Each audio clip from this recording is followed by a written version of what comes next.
and welcome into your moving parts. You know, if you've got a grandchild and you've got a pool or you're around water, I'm sure you're going to find a noodle. You think it's something for them just to play with, but it can be great for water aerobics. And our guest is Hayden McDonald, and you are water aerobics instructor. Yes, that's correct. And you teach classes all around Montgomery. I do. And we're letting our viewers know that there's certain things that they can do to get started just doing things on their own and get into a routine. If you've been watching the show the past couple of weeks, we're going to give you a quick, you can start off, of course you would not have the noodle, but you'd start off in about waist deep water, just walking in place, and then you get to where you're jogging in place, you get to where you're doing a jumping jacks, the old jumping jacks with your hands not come out of the water, and then some cross-country skiing. Last week we used water weights to really do some of the same things but give you more resistance, and today we're going to use our old noodle. Yes, yes. We're going to use our noodle both ways. Use your head, which is also considered to be the noodle, and we use the noodle. How does the noodle work for us? Well, the noodle, it depends on what we do. We could use it just like we did with the weights last week, where we pressed it down when we did the frog jump, you do the frog jump or the tuck jump. Because you can actually feel the resistance on that thing as you're going down. Right. But also what you can do is you can straddle your noodle, so you would just sit on your noodle, and you would work either the length of the pool or the width of the pool, and you can focus on just upper body or just lower body or put it together. So if you were focusing on just your upper body, you're going to just squeeze your legs together and not move them, and you're going to cup your hands, and you would just move like it's a wheel, like you're moving that wheel across. To focus on your upper body, you could do your arms that way. Once you got to the end, you could reverse it and stay facing the same way, and you would just pull. Then you're going to come back doing different arms, and you would pull from the back to the front. Correct. Yes. That's neat. That's a good way to do it.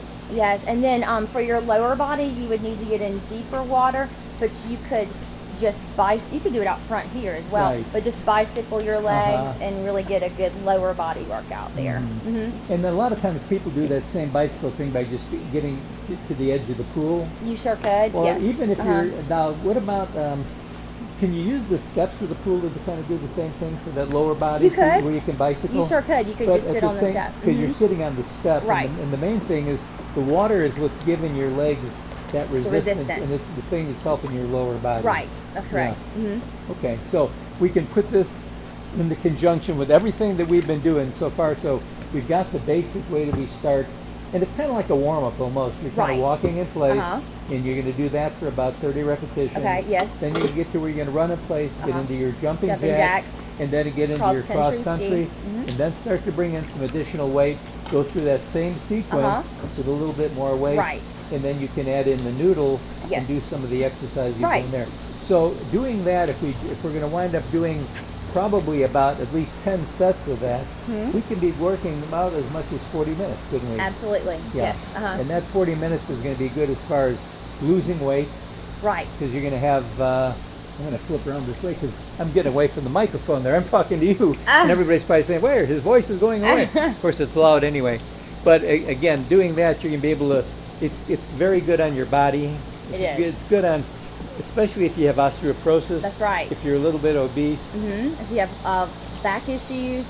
Very good on your back. Yeah, because it's not straining your back whatsoever. No, it's not. That's good. It's not in the water. Great. Well, it's very easy to do. And are there places that people can actually, like at a YMCA, would they have sometimes water aerobics classes that people could sign up for? They do. Yes, the Y does. Yes. Because I know that what you're doing it primarily at country clubs where a person has to be a member. That's correct. In order to be able to take advantage of the situation. But it's out there. But again, if you just want to do it on your own, if you happen to have a pool in your backyard, or you can go to a YMCA pool, I guess you could even do this in the lake, couldn't you? You could do this in the lake, right? Yeah, because I mean, if you get off the pier and you're in chest-high water, that's the major thing there, is to get to a point where there's enough resistance on the different parts of your body to make sure that you're going up and down and in the right direction. That's correct. Good. Well, this has been delightful. Thank you so much. It was glad to have you. If you think of any other things that we need to do, give a call, and we'll get you back for a dip in the pool, as they say. Sounds great. And just remember this, that if you want to be able to stay healthy, one of the best ways to do it is, of course, walking or swimming. Swimming is something that is very easy on your body, But if you're not a big time swimmer and you just want to get in the water, you can be in a shallow part of the water and be able to do all these exercises that we just showed you. Very easy on your joints and a great way to just get your moving parts moving in the right direction. And we'll be right back right after this.